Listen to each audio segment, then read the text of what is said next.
Bienvenue à tous sur Un César pour Meryl, un podcast ciné qui va balayer une cinéphilie alternative année après année. Je m'appelle César et je me trouve avec Meryl. Salut Meryl. Salut César. Donc chaque podcast présentera une année cinéma. Le déroulé sera toujours le même. Nous balayerons l'année en question avec nos films préférés, ceux que l'on juge surestimés et ceux au contraire que l'on trouve injustement sous-estimés. Tout reste subjectif, ce ne sont que nos avis et nous serons parfois même en désaccord tous les deux. Pour ce premier podcast, nous démarrons en 1968.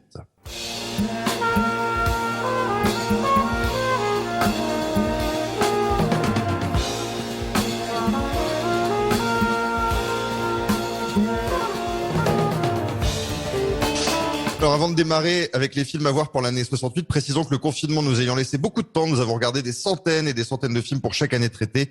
Le podcast ne sera donc pas exhaustif puisque forcément des films nous ont échappé, mais balayera un très grand nombre de réalisateurs, d'acteurs, de scénaristes et donc de films. Nous tenterons de vous proposer des titres qui s'éloignent un peu de la perpétuelle dualité cinéphilique. Pour résumer, école de cinéma contre cinéphilie moderne, Truffaut contre McTiernan, Resnais contre Verhoeven.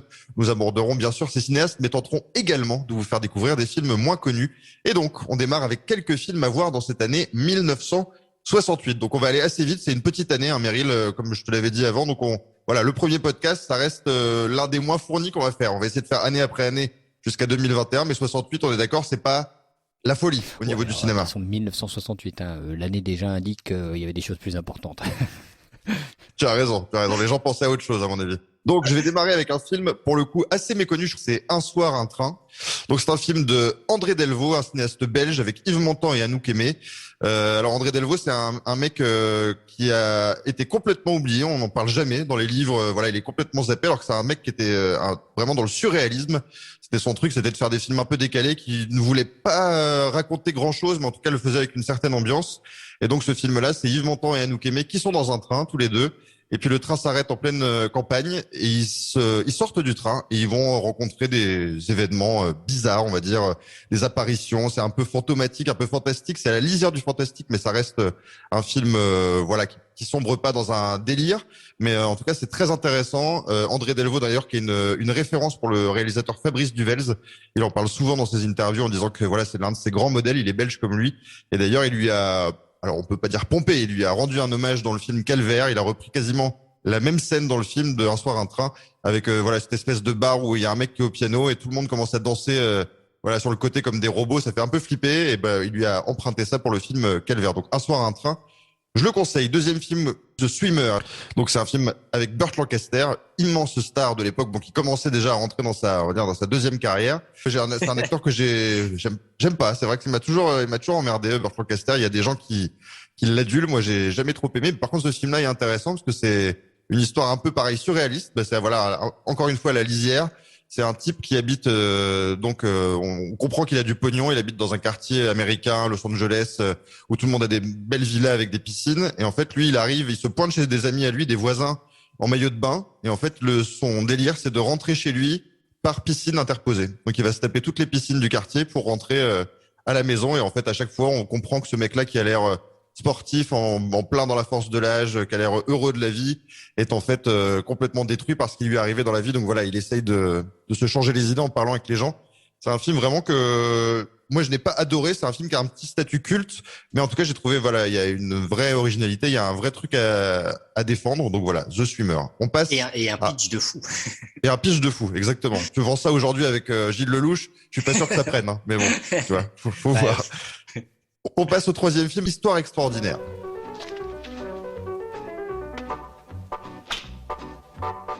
Qu'est-ce que tu en as pensé ? Moi, je t'ai dit, le film n'est pas extraordinaire comme son titre, mais en tout cas, il y a un sketch réalisé par Louis Malle dedans avec Brigitte Bardot et Alain Delon que je trouve très étrange, que j'ai beaucoup aimé. Qu'est-ce que tu en as pensé ? Alors, pour ne rien te cacher, je suis quand même allé voir sur Internet pour voir à quoi m'attendre. Bon, c'est vrai qu'il déjà, il y a sur Internet, c'était l'histoire de celle de Delon, la deuxième, donc qui était la plus intéressante. Et c'était peut-être pas une bonne chose de commencer par l'histoire avec Jane Fonda, parce que bon, c'est à part Jane Fonda dans ses œuvres qui fait du cheval, qui va à la plage, enfin non, qui va pas à la plage, mais enfin voilà, c'était bon, elle était agréable, Jane Fonda à l'époque quand même. Ouais, carrément, c'est la Jane Fonda de Barbarella, hein, mais bon, une fois que tu l'as vue sur un cheval, une fois que tu l'as vue sur son trône, et une fois que tu l'as vue avec une épée à la main, tu t'emmerdes un petit peu, parce que tu te demandes où le truc veut t'emmener, et bon, au bout de 15-20 minutes, tu te rends compte qu'il t'emmène nulle part. C'est ça le problème. Ouais, et donc moi j'ai regardé la première, la deuxième, et j'ai même pas regardé celle de Fellini, quoi. J'ai arrêté Ouais, je au comprends. bout de 5 minutes, quoi, tu vois. Enfin bon, vas-y, si tu veux pitcher l'histoire avec Delon. Oui, alors ça se passe. Alors, j'ai pas l'année précise en tête, mais ça se passe, on va dire, au 19e siècle, dans mes souvenirs, quelque chose comme ça. Ouais, ouais. Et Alain Delon joue un officier de l'armée, on va dire Autrichien, ça, ouais. Autrichien. autrichien, exactement. Et en fait, il se retrouve dans une espèce de soirée de jeu organisée par Brigitte Bardot, qui est brune d'ailleurs. C'est peut-être la seule fois où elle a été brune dans sa carrière, Brigitte Bardot. Ça lui donne un Et petit donc, côté Jeanne Moreau. exactement, exactement. Et du coup, en fait, elle organise voilà une espèce de partie de poker. Et lui, en fait, on sent qu'il y a une espèce de tension sexuelle érotique entre les deux. Et la tension va monter de telle sorte que il se retrouve quasiment, on va pas dire à la violer, mais en tout cas à l'agresser devant tout le monde. Ouais, il y a aussi une histoire de double maléfique, hein. Ouais, exactement. Magnifique, Qu'est-ce que tu en as magnifique, pensé de Déjà, ce... c'est pareil, j'ai pas trouvé ça très captivant. Ouais, Déjà, de toute façon, on peut se rendre compte de toute la pauvreté du jeu d'acteur de Brigitte Bardot. Et puis, Delon, bon, déjà, de toute façon, je suis pas super client de Delon, surtout quand il est tout seul. Enfin, tout seul, je veux dire, quand il n'y a pas un Gabin ou un Belmondo pour l'assister. Voilà, donc c'est le Delon habituel avec ses deux expressions, ouais. les sourcils et le sourire en coin, quoi, voilà. Ça t'a pas fait... En tout cas, moi, je me suis dit, tiens, on verrait plus ça aujourd'hui. Tu vois, deux énormes stars du calibre de Delon et Bardot. Et il y a une scène où il lui met... littéralement, il lui soulève la jupe, il lui met des fessées devant tout le monde pour la punir. Voilà. Ouais, ouais. Je trouvais ça quand même incroyable à revoir avec le recul, quoi. Ouais, tu veux dire par rapport à ce qui se faisait à l'époque, c'est ça que tu veux dire? Bah oui, ça Ouais, paraît très osé, très subversif, tu vois, enfin, presque. Ouais, je vois ce que tu veux dire, mais après, de toute façon, quelle que soit l'histoire que tu choisis, il y a quand même un gros côté, je sais pas comment dire, un peu daté de cette scène avec le mannequin qui tombe. Bon, Ah c'est un oui. mannequin. Ouais, enfin, c'est quand même une adaptation d'un bouquin d'Alan Poe, d'Edgar Allan Poe, donc c'est pas non plus n'importe qui. Là, t'as l'impression qu'ils sont en vacances. T'as C'est l'impression vrai. qu'ils avaient pas de budget, en fait. C'est vrai que c'est un tout petit film. Les deux autres sketchs, c'est réalisé par, si je dis pas de bêtises, Fellini et par Roger Vadim. Tout à fait. Bah, Roger Vadim, Jane Fonda. Voilà, Roger Vadim, Jane Fonda. Bon, Jane Fonda, elle est très bien comme actrice, mais Roger Vadim, c'est quand même un réalisateur, un piètre réalisateur, on va pas se mentir. Et Fellini, c'est encore un autre problème, parce que moi, c'est un réalisateur dont auquel j'ai jamais été sensible, mais du tout. J'ai essayé de tout regarder, et rien ne me touche chez Fellini. Bon, c'est un autre débat, mais on en reparlera peut-être ensemble dans un autre podcast. On va passer tout de suite, Meryl, au film dont on a trop parlé.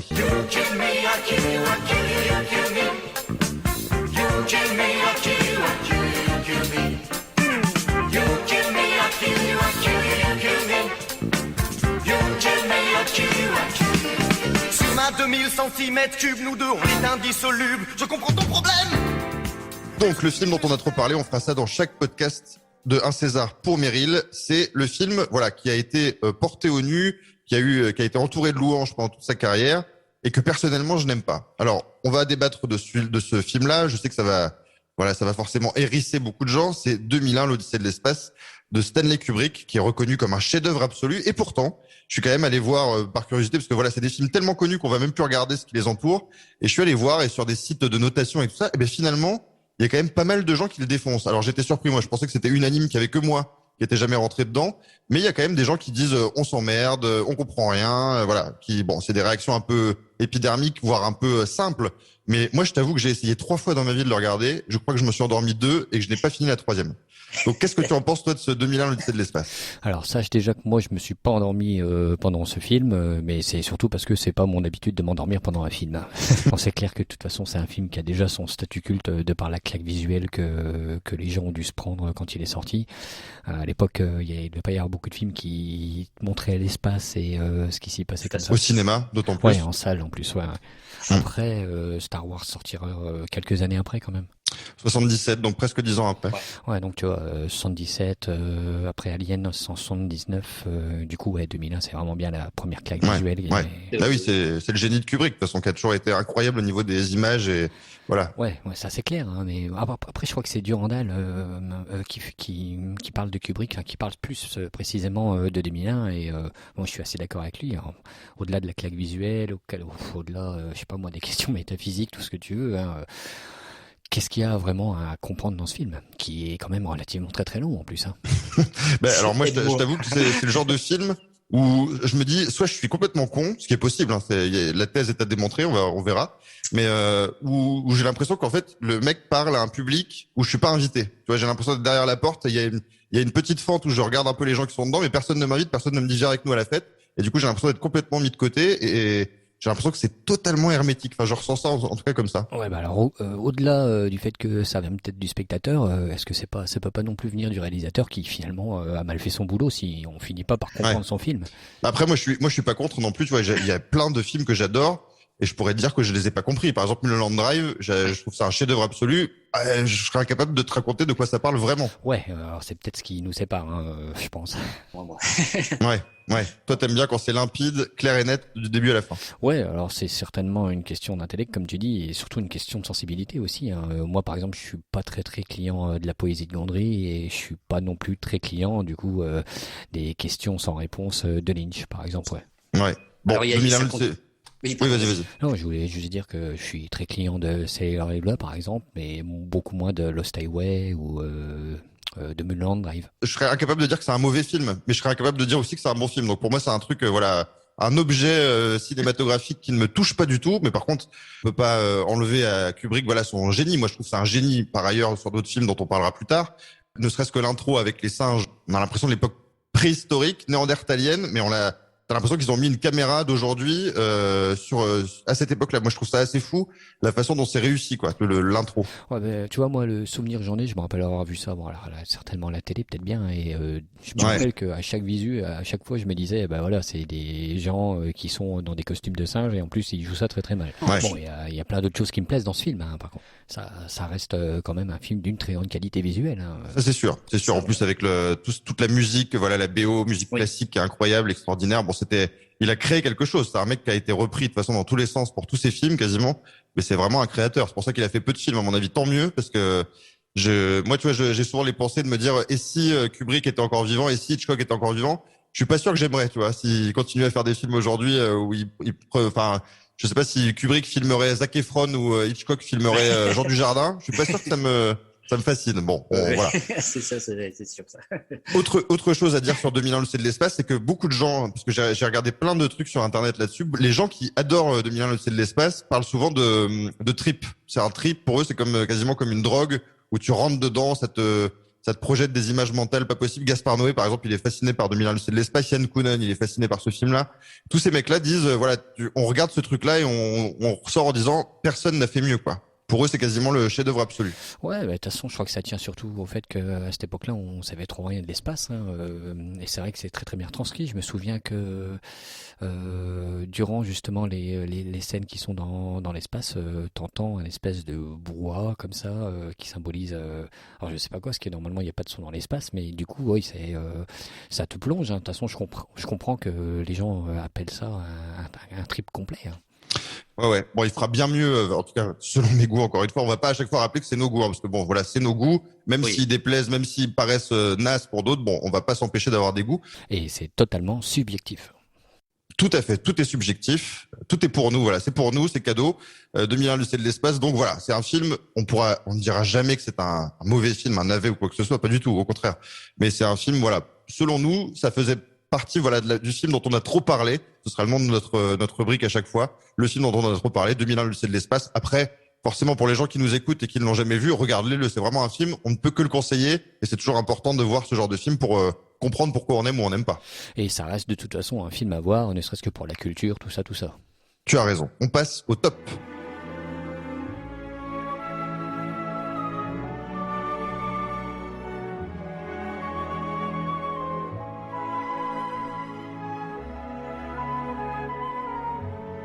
Et donc, Meryl, pour ce 1968, alors généralement, le top, ce sera 5, 6, 10 films, 12 films, 13 films, des fois. Et bien là, le top 1968, il y a un seul film, un seul chef-d'œuvre, selon nous. Alors, selon moi, en fait, je vais expliquer aussi le principe pour les gens qui nous écoutent, c'est que c'est moi, en fait, qui te donne une grille avec les films top, et c'est toi qui réagis ensuite.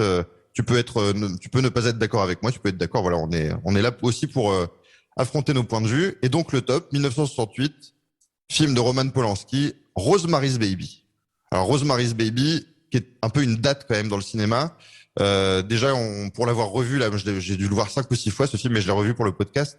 Et ce qui frappe, je trouve, dans Rosemary's Baby, la première chose, c'est la réalisation de Roman Polanski, c'est la modernité de ce mec-là. On a l'impression que les autres à côté sont tous des ringards finis et que lui arrive genre avec 30 ans d'avance. Qu'est-ce que tu penses de ça? Exactement. Et enfin, c'est quoi, de toute façon, c'est son deuxième film, c'est ça? Il a fait Cul-de-sac, Répulsion et Le Bal des Vampires. Ouais, quatrième film alors. Ouais. Le Couteau dans l'eau aussi, donc peut-être cinquième, bref, peu Ah, importe. d'accord. Ouais. Après, moi, j'ai pas vu tout ça. J'ai vu que le Bal des Vampires et j'ai pas encore vu Répulsion. Parce que je crois que ça fait partie d'une trilogie, en plus, il me semble. Hein. Un petit peu, ouais, c'est Ouais. des héroïnes qui sont malmenées, on va dire ça, ouais. Ouais, alors, ouais, les films n'ont pas de lien entre eux, mais bon, c'est histoire Ouais, de nana qui en prennent plein la tronche. Ouais, alors déjà, de toute façon, oui, c'est un film plein de qualité. Et déjà, la mise en scène de Polanski, hein, de toute façon, c'est un film qui est crescendo, qui t'emmène vraiment. Ouais. Ça prend son temps pour démarrer, mais voilà, au bout d'une bonne demi-heure, quand il commence à lui arriver des trucs à Rosemary, du coup, là, voilà, le film t'emmène, et puis voilà, il te lâche plus, en fait. Mm. Et il t'emmène vers une grosse scène finale. Ouais. Pour résumer un peu l'histoire pour les gens qui ne l'ont pas vu, donc c'est Rosemary, donc qui est interprétée par Mia Farrow, en couple avec John Cassavetes, un réalisateur qui là est acteur. Et ils emménagent dans un espèce de grand immeuble bourgeois new-yorkais. Voilà, tout va bien. Elle tombe enceinte et en fait, on sent une espèce dès le début, on sent une espèce de tension, de pression qui vient du voisinage. Ils ont un couple de vieux qui habitent à côté de chez eux, qui sont très très présents, qui viennent les voir sans arrêt pour leur proposer des gâteaux, un apéro, des machins. Mais bon, les gens sont très envahissants et on sent que ils ont envie de la posséder en quelque sorte, cette pauvre Rosemary. Et notamment la nana, hein, la vieille voisine, là, elle est incroyable, je trouve. Enfin, franchement, C'est elle la plus flippante du film. ah ouais, non, elle est folle. Et elle s'appelle... Ruth. Oui, Ouais, c'est ça. Ok. Ouais. Non, Mais elle est folle. Elle est dingue. Carrément, ça a un visage avec les traits très très forcés et puis en plus un maquillage très très prononcé. Ouais. Elle te fout la trouille. Hein. Ouais. Mais d'ailleurs, on en parlait un petit peu avant d'enregistrer, mais Roman Polanski, c'est vrai. Alors, je sais pas comment il a réussi à créer ça, mais c'est vraiment le mec qui te fait flipper avec les voisins. Il te le fait dans Le Locataire, Ouais. il te le fait dans Rosemary's Baby. On a envie de vivre à la campagne sans voisins une fois que tu as fini ces films. T'as l'impression que tout le monde veut te buter quand tu emménages dans un immeuble, quoi. C'est assez flippant. Tu m'étonnes.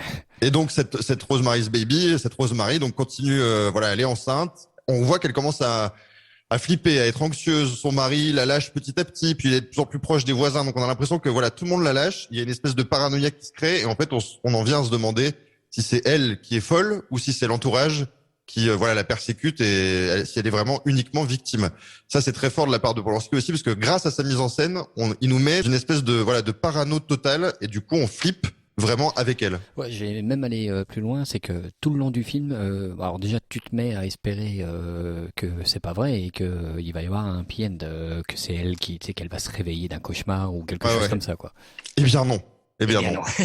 Eh bien. Et alors tu sais la fameuse légende par rapport à la scène de fin. Est-ce que tu connais cette histoire? C'est-à-dire, Alors tu sais la fin, la scène incroyable où elle débarque chez ses voisins une fois qu'elle a accouché. Donc ça c'est vraiment le summum, c'est le pic du film. Et d'ailleurs, on se dit, mais qu'est-ce qu'on va voir dans ce putain de landau qui est au bout de la pièce? On se dit, mais qu'est-ce qu'elle va trouver? Et tu as revu le film récemment, donc qu'est-ce qu'on voit finalement? tu vois pas grand-chose. Alors attends, moi je me rappelle, donc je crois que c'est le mari de Ruth qui l'appelle vers le landau. Et du coup, alors je sais pas si c'est une image subliminale, mais tu vois les yeux d'un démon. C'est ça que tu veux dire? Ouais, exactement. Exactement. Et alors, ce qui est fou, c'est qu'à l'époque, quand le film est sorti, et encore aujourd'hui, hein, moi j'en ai parlé avec pas mal de gens, les gens sont persuadés d'avoir vu le bébé. Mais il a été tellement bon dans sa mise en scène, il est tellement voilà, dans un truc intuitif où on se dit, on va voir ça. Donc on s'attend à voir, je sais pas, une espèce de monstre poilu ou alors un truc dégueulasse avec une tête de diable, enfin on n'en sait rien. Et ben, les gens sont tous persuadés de l'avoir vu. Et moi, je t'avoue, je l'ai vu 5 fois. Et ben, la dernière fois que je l'ai regardé, je me suis dit, où est l'image de ce putain de bébé qui est bizarre et qui fait flipper? Ben non, il n'y en a pas en fait, ça n'existe pas. Ouais, tu vois juste deux yeux comme ça de démon. Bon, par contre, durant la scène de viol, tu vois quand même les griffes, les mains, le corps, les poils, tout ça. Tout à fait. Tout à fait. Scène horrible d'ailleurs. Alors c'est sûr que quand on parle viol et qu'on additionne avec le mot Polanski, c'est un peu touchy aujourd'hui de parler de ce film ou de sa filmographie, bizarrement. Oui, mais bon. On est là pour parler cinéma, de toute façon, hein, c'est tout. On pourrait écouter aussi tout de suite d'ailleurs un petit morceau de la BO de Rosemary's Baby qui est extraordinaire.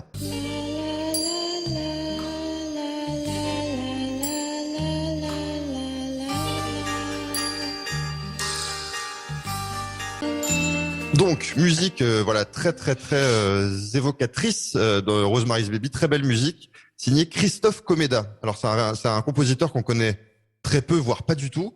Il a quand même composé Le Bal des Vampires avant pour Roman Polanski. Il est d'ailleurs polonais comme Roman Polanski. Et donc il est mort en 1969, Meryl. Ouais, une musique de circonstance, bien flippante, qui me faisait moi penser un petit peu à, tu sais, la musique d'Amityville, qui est sortie bien des années après, hein. Mais oui, c'est vrai que lui, le compositeur, il a fait la musique du Bal des Vampires et donc de Rosemary's Baby, et il était décédé juste après. Ouais, donc comme quoi, est-ce que ce film aurait eu le sceau du diable ou une malédiction autour? Bon, je suppose que ça a dû, à l'époque, ça a dû jaser quand on a su ça. Ouais, bon, on est quand même bien loin des faits divers qu'il y a eu durant le tournage de L'Exorciste. Ça, c'est sûr. Bon, on en parlera dans le podcast de 73, je pense que c'est L'Exorciste. Bien. Donc voilà, le top 1968, c'est un unique film, Rosemary's Baby, Roman Polanski, chef-d'œuvre, hein. Moi, je trouve que c'est vraiment le terme de chef-d'œuvre se pose Oui, là. oui, Ouais, surtout quand tu penses que t'es en 1968 et que tu vois où le cinéma en est. Exactement, exactement. Puis en plus, c'est un film qui en remontre, je trouve, à tous les mecs qui ont essayé de faire de filmer la peur, de filmer l'horreur, de filmer, voilà, l'angoisse. Là, lui, il te donne une leçon là-dessus, ça calme tout le monde. Et en plus, je trouve qu'il le fait subtilement. Tu vois, il y a jamais d'énormes effets un peu pompiers qui arrivent avec les gros sabots. C'est toujours assez fin. Et du coup, on se fond dans ce truc-là d'angoisse qu'elle ressent, cette Mia Farrow. D'ailleurs, elle est excellente aussi dans ce film. J'ai rarement autant ressenti ça devant un film d'être dans la peau de cette femme et de me dire je vais me faire gentiment buter ou en tout cas enlever mon enfant par des gens et je ne peux rien faire. T'as l'impression qu'elle est pieds et poings liés. Carrément, et puis c'est l'aggravation de son état qui t'emmène dans le film, hein. Bah déjà, de toute façon, elle est très très maigre, hein. Oui, très maigre, ouais. Ouais, ouais. Alors, je sais pas si c'est pour le film ou si elle est comme ça, mais bon, son teint tout blanc et son poids, c'est clair que ça rajoute à la paranoïa en tout cas. Voilà, donc on vous le recommande. Le podcast Un César pour Meryl valide absolument Rosemary's Baby. Complètement. C'est le meilleur film selon nous de 1968. Meryl, je crois que ce premier podcast touche à sa fin, comme on dit. Eh bien. Bien, merci, On va César. merci à toi. On va vite se retrouver pour 1969. On va faire dans l'ordre, hein. Moi, j'ai décidé moi de pas m'emmerder avec. On va aller en 80 puis on va revenir. Ce sera dans l'ordre jusqu'à 2021. Donc je pense que ça nous laisse encore des beaux mois à venir devant nous. Beaucoup de films à regarder. Et d'ailleurs, on peut quand même signaler. Alors on enregistre. Bon voilà, les gens écouteront peut-être ça en octobre, en novembre, on n'en sait rien. Mais en tout cas, on enregistre le samedi 24 avril 2021. Et aujourd'hui, on a appris la mort d'Yves Régnier. Voilà. Alors Commissaire est-ce que Moulin. Commissaire Moulin. Alors toi, c'est Commissaire Moulin pour toi, Yves Régnier? Ouais, bah c'est surtout un acteur de télévision, hein, de toute façon. Ouais. Alors, tu sais ce qu'il représente pour moi, c'est la voix de doublage. Oui, c'est clair. Et tu penses à qui C'est Crocodile Dundee. Ah oui, c'est vrai, Crocodile Dundee. Oh, après, il a fait d'autres voix, hein, peut-être bien. Il a quand même une voix particulière, hein. C'est vrai que quand tu te mets sa voix en tête, c'est Crocodile Dundee quand même. Bah ouais, c'est un film que j'ai tellement sifflé quand j'étais gamin que, Ah oui. tu vois, pour moi, Yves Ah, Régnier, c'était- c'est Crocodile Dundee. Paul Logan Paul Hogan, Paul Logan, ouais. Ouais. Paul Logan. tout à fait. Voilà, bah écoute, on se quitte sur cet hommage à Yves Régnier. Merci Meryl. Merci César. À très vite pour le 1969 ou d'autres qui seront mis en ligne. À très bientôt.